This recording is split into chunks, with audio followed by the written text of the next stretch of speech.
pulls into the pit lane entrance.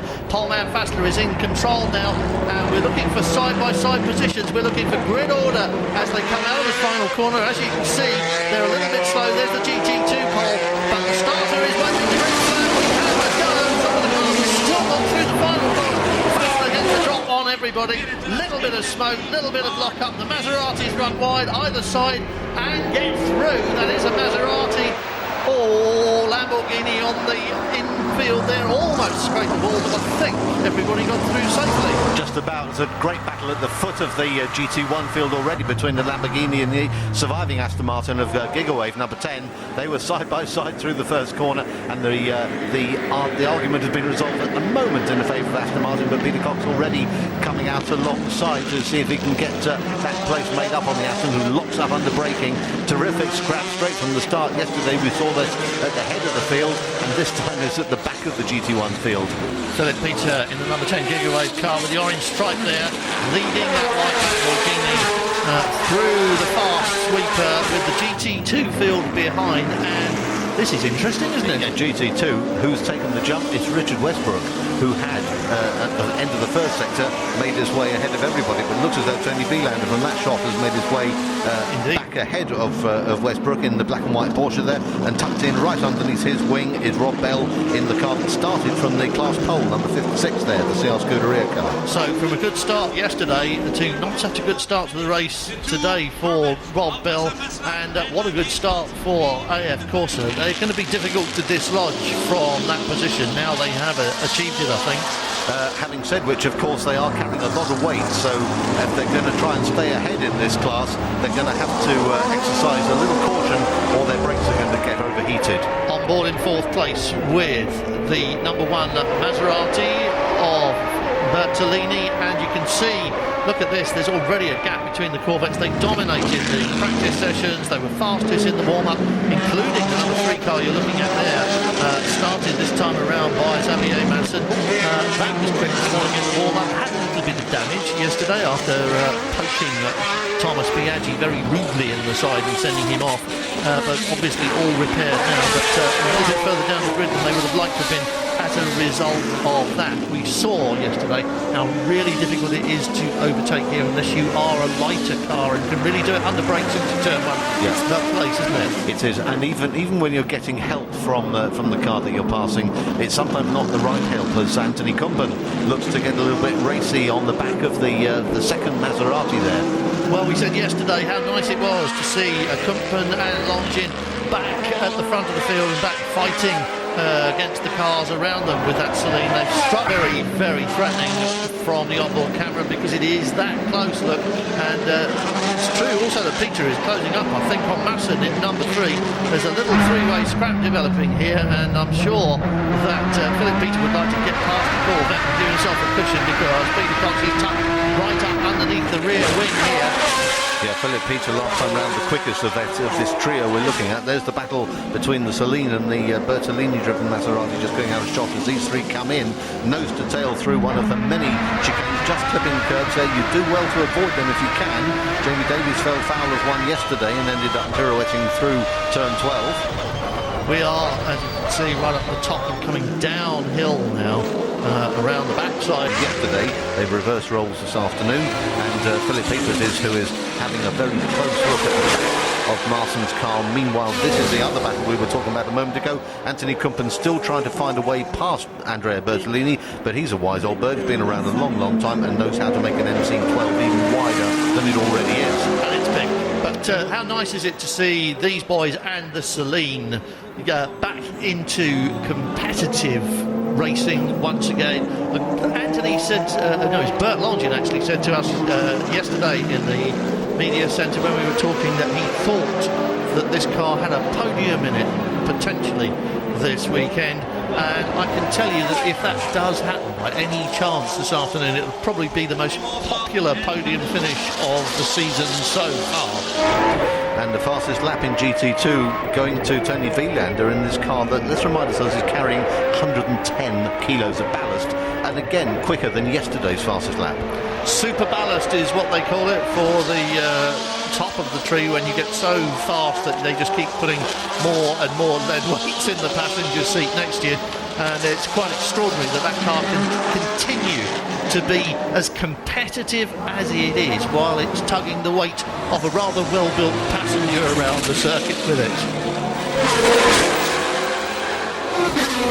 Marcel Fassner still at the front of the field. Mike Hazeman is second. Sandy Negrau is third. Philander Westbrook Bell is what it is in GT2.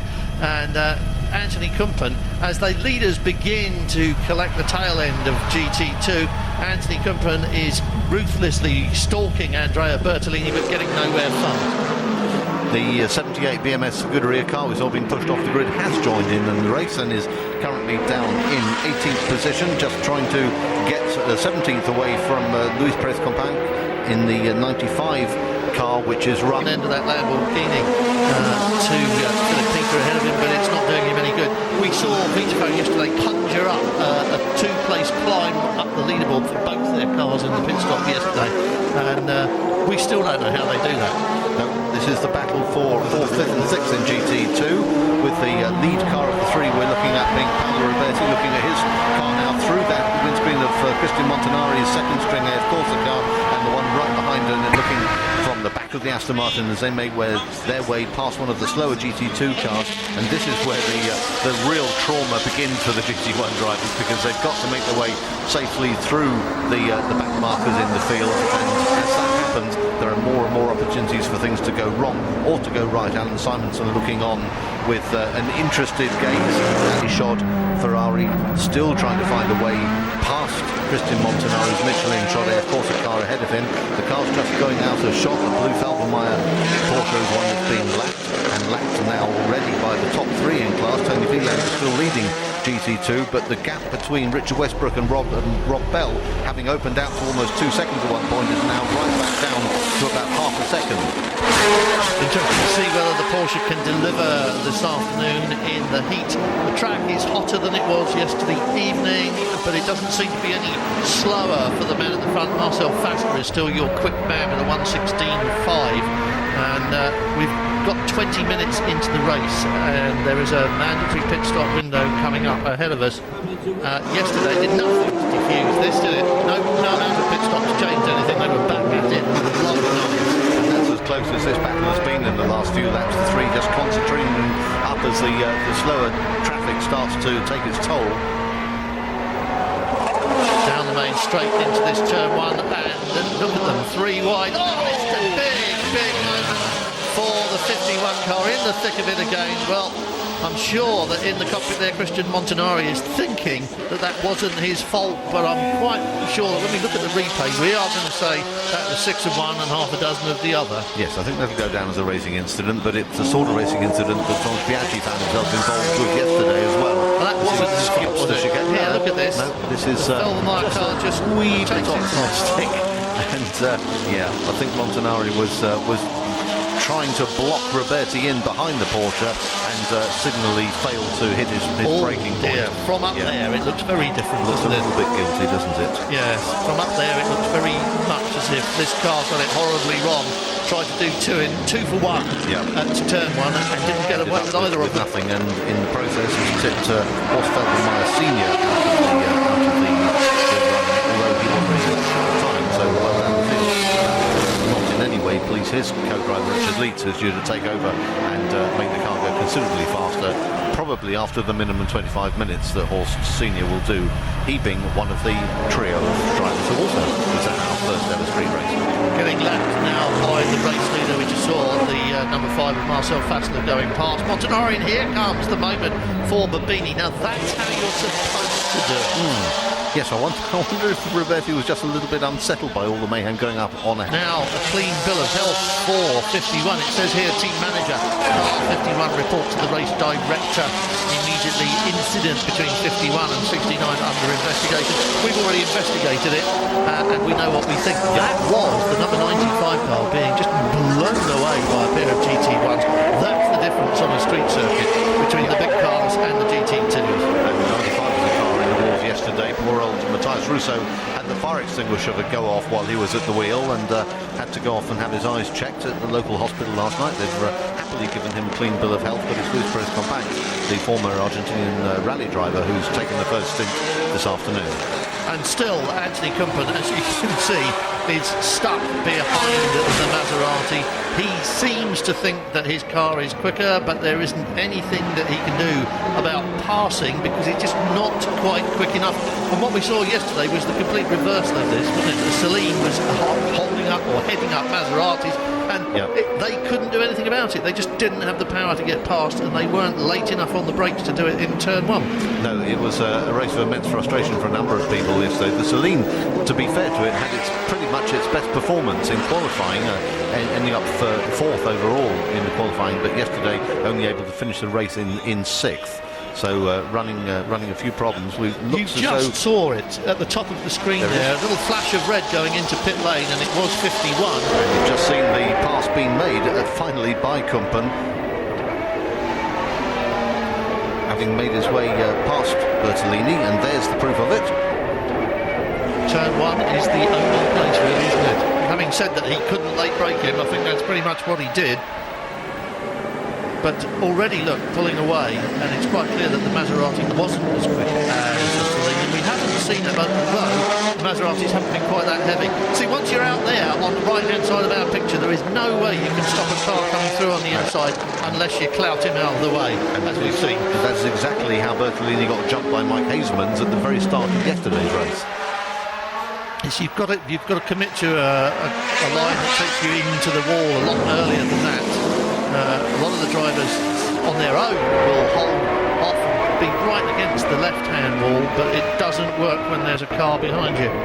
First of the routine pit stops now starting to happen. Christian Yarkos has brought in the number 55 Scuderia car to hand over to Tim Mullen. And Maserati and one of the Felbermeyer, well, the remaining Felbermeyer Porsche, that'll be 66, Felbermeyer Junior. That was nearly 65 and a half, wasn't it? Because he was very close to the wall. Marginal, wasn't it? Michael Bartel's waiting for Andrea Bertolini. There's the driver change. And which tyres will the Maserati crew elect to change when they are allowed to? They can't touch the car while it's being refueled or while the driver is being changed. I imagine that means they can't change the tyres, or they must have done. So, no fuel, so they can do what they like. Nicely done. Here at Lodgelong pit lane and taking tyres is the Gigawave Aston Martin that'll be taken over from Philip Peter now to Alan Simonson. So I was standing by watching what was going on, and that was one of the teams that had a bit of finger trouble in the cockpit yesterday during their pit stop. The ignition switch being switched off and then left off as Alan Simonson exited the car, so it wouldn't restart on the button when Philip Peters tried to, and that held them up until they realised what had happened. That wasn't the quickest pit stop either, really, was it, from Gigawave? It just didn't look as slick and well organised. But yes, if they're not taking fuel, they're already changing tyres while the drivers are changing places. And number 3 going back out is you. Yes, it is. Yes, rejoining the circuit, as does the number 50. So that's Tony Wielander handing over to Jimmy Bruni. And of course it'll be Christophe Bouchou in number 3 Corvette. A man for whom fireworks are a way of life, it has to be said. So expect entertainment with number 3 when this settles down. We'll see what the story is. But at the moment, the race leader and second place pair have stayed out. 5 and 6 are still out there. Of course, they've got the faster of their pairing in. Would you say that, really? Fassler and Hazeman, would you say Fassler is faster? Just about. Yes, yeah. But would you say Hazeman is faster? Dan? Well, Mike Hazeman in the number 6 Corvette shares his car with Fabrizio Golin, and I don't know if I would like to choose either one of those over the other. No, pretty much on a par. Another car there taking a splash of fuel, 57 car. This is the one we saw Fabrizio Del Monte having his little moment with, and that's the 51 car parked up. That's it all over, isn't it, for Montanari? It's been in the pits twice after a little bit of a bump, and of course it's an ill wind, isn't it? Well, absolutely, and there will be those who are very happy. The most happy man will be the man whose windscreen we're looking through. This is the GT2 leader now, Richard Westbrook in the Porsche, with Rob Bell 1.25 seconds behind him and still chasing. But the vastly experienced Richard Westbrook will be enjoying this moment now, and very pleased to have a bit of empty track in front of him. Really, they're not under any pressure from anyone. That seemed to be a very leisurely pit stop. Little puff of smoke from the back end of that Porsche as Richard Westbrook brings it into this roundabout. You can see it so clearly here, and into pit lane. You see so clearly the layout, and that's the race leader behind them, isn't it? That's the number 5 car. So pit lane's about to get very interesting indeed. Westbrook on the speed limiter. The radar guns will check the speed, and he's got a little bit further to go. It's now a pit stop race. Front tyres due to be done on the 56 car, but just tapping one of the tyres as he came in, so that wasn't too clever. So Rob Bell and Richard Westbrook both in pit lane, Marcel Fassler in pit lane and handing over his car. Now this is going to be a little bit different, isn't it? Fassler hands over to Jean-Denis Delatraz. Looked to me as though the Ferrari got out ahead of the Porsche on pit lane work there. Well, just have a look here, because we have a grandstand view of it coming out of pit lane. And that, I think, was Jimmy Bruni going through to take the lead. Yes, it is. There's Jimmy Bruni now back in the lead of class. I've got to predict the soon, but he has already got his fresh tyres up to temperature and his eye in. The other two drivers, of course, just joining. So Andrew Cocody, and there in the background, Manuel Collard. This is the top 3 in GT2. Good work from CR Scuderia to get that car out ahead of the Porsche, but now we've got 26 minutes of entertainment ahead of us, because these 3 are looking for the checkered flag each, and I think this is more or less what we saw yesterday, isn't it? The AF Corsa car is too heavy to resist these 2 for very long. We thought that was the reason, but that's effectively what happened. These 2 we expect now will tow up to the back end of Jimmy Bruni, and then they will, and this is the battle for race leadership. These 2 didn't hold back yesterday either, did they? No, not at all. The only problem we had yesterday was that we had a break for, here's the Ecos car in to hand over to Jamie Davis, just Fabini getting a tap on the head as the car has dropped off the jacks while he's still belting Jamie Davies into the car.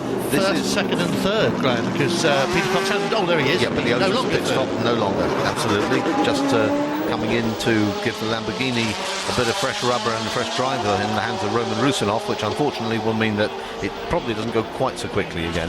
What we saw yesterday afternoon was these 2 giving it beans for about 15 minutes until, as it transpired, the head honcho got on the phone and said, all right boys, enough's enough, can we please finish in this order now? And that's exactly what they did. And at some point this afternoon, and they're telling Jamie Davis that he should move aside and let them through, but he's going to try and take advantage of it. It doesn't happen. There are, at present, I was going to say, no team orders between these 2. That's never been more clearly demonstrated than that little bit of opportunism that was nipped in the bud. Yeah, Jamie Davis is in a difficult position here, because there is only one line through a lot of this circuit, and if you've got quicker cars lined up behind you, you're almost under an obligation to let go of your place. But if you get off the clean rubber line where all the cars will be racing, you get onto the dirt, it's still very dusty. Well, he will move aside. I'm sure you'll see at least one of these 2 go past. He knows the other one's there, but he's got to take his line and split them, or he won't get round the corner. And now round the roundabout that brings him back up onto the start-finish straight. Watch the Corvette behind him, the second car, just go blasting by on this run down towards the final corner. And there it is. It's just done on power, and you can see from the cockpit how easy that looked. GT1 versus GT2, no contest even here. Now, Jamie Davies is currently in 4th position behind the battling trio of Bruni, Cocody and Collard. Here's Peter Cox having rejoined, and Kumpen and the Aston Martin now in the hands of Alan Simonson going through, with Roman Rusinov just making way for them, I think realising that he wasn't going to fend them off. Well, it's Berlongin at the wheel of the Celine, and it's Roman Rusinov in the Lamborghini you're looking at. Jean-Denis Delatraz heads up Fabrizio Golin in the Corvettes.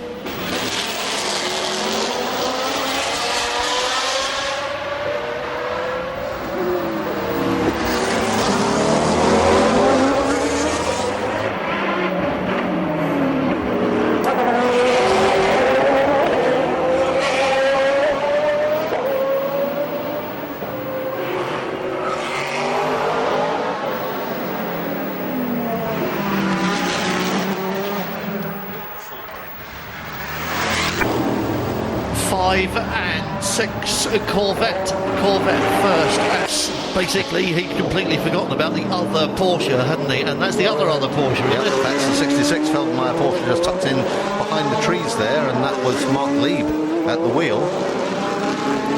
So that's his race done then. Yep, end of story there, unfortunately. I hope that doesn't occasion a safety car to get the Porsche towed out of the way. No sign of it at the moment as we get back to our lead trio. Jean-Denis Delatraz still ahead of Fabrizio Golli. And still wrestling with GT2, though.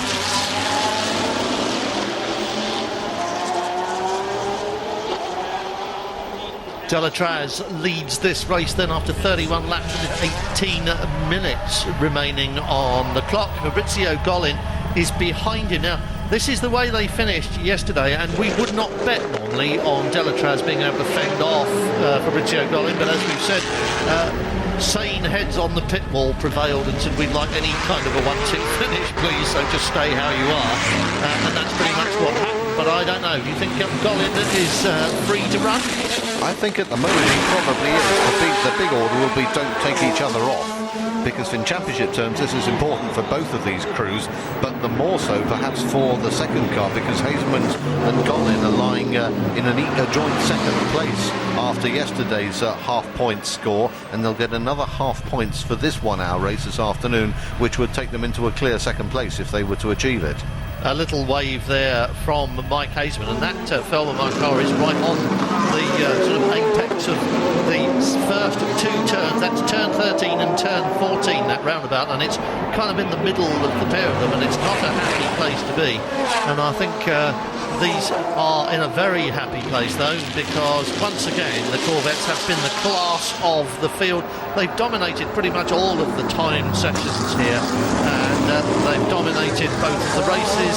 They've never really been challenged by anybody other than, for a short while, the number 3 Corvette, and at the moment they don't look as if anything is going to come between them and a checkered flag. Miguel Ramos is in 3rd place. You haven't seen a Maserati for a while, have you? It's 19 seconds behind, and his teammate Michael Bartels is another 8.5 seconds. Oh, I hope he passes, but you know, we cannot take too many risks. We didn't try anything yesterday. I just want to be as close to Max as possible, but the car was really sliding, so I didn't want to take too much risk. So I hope we can still win. Well, Mike Hazeman's going to stop laughing in a minute because he's going to have a look at the screen when he goes back into the garage, and what he's going to see is the number 6. There's his face now. I know what he said. He said it in Dutch, but I know what he said. That's Golli has slapped the wall. Let's have a look and see what happened. Or is this the aftermath? Oh, yeah, just touched the wall. Drifted wide and touched the wall and has broken the rear suspension. That's exactly what we were talking about. Don't take chances, don't take risks. It's all over. That car is too badly damaged to continue. It will find a place to pull off, even if it goes all the way around as far as pit lane, but it is all over for the number 6 car, and it can't go any further. For the championship, that is the one result that Hazelmans really did not want, because what it does is to promote the 2 Vitaphone Maseratis again further up the field and further up the points. It was just a moment of bad luck. They are so close. Because if nothing else, that would give Sea Scuderia immense momentum for our next round in the Czech Republic. We do still have yellow flags showing between turns 12 and 13. That's the run down the hill from the final chicane towards the roundabout here, which means that they have to behave themselves on that little section. But Andrew Cacordi really needs to be right up on the tail of Bruni, and he isn't here, is he? Not quite close enough this time, certainly. You'd think that accelerating out of that very slow roundabout corner, there might be an advantage for the Scuderia car, the CR Scuderia car behind, simply because it's not towing all that extra weight, and now he is closing again. It'll be interesting to see the first section splits on this lap when they get there, and I'm guessing that Cacordi is going to be that wee bit closer at the end of it. It's real nip and tuck at the front, but if anything, Cacordi is looking racier, and I think if he could make it here, yes, he's done it, made it through, well done, nice clean pass. and he's made it stick, hasn't he? On the run up towards the top of the circuit, that little chicane made out of curbing, and that's the place where I would least have expected it. Andrew Cicaldi, as you said, with a lighter car, has just breezed through there and taken the lead of GT2, and now he's got the Maseratis pitching in and making him a little cushion. That'll do very nicely for him.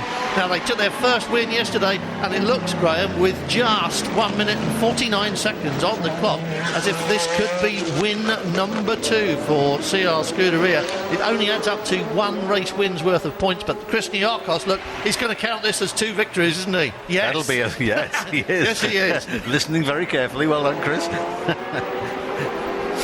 Now let's join Tony Villander down in pit lane with Haley.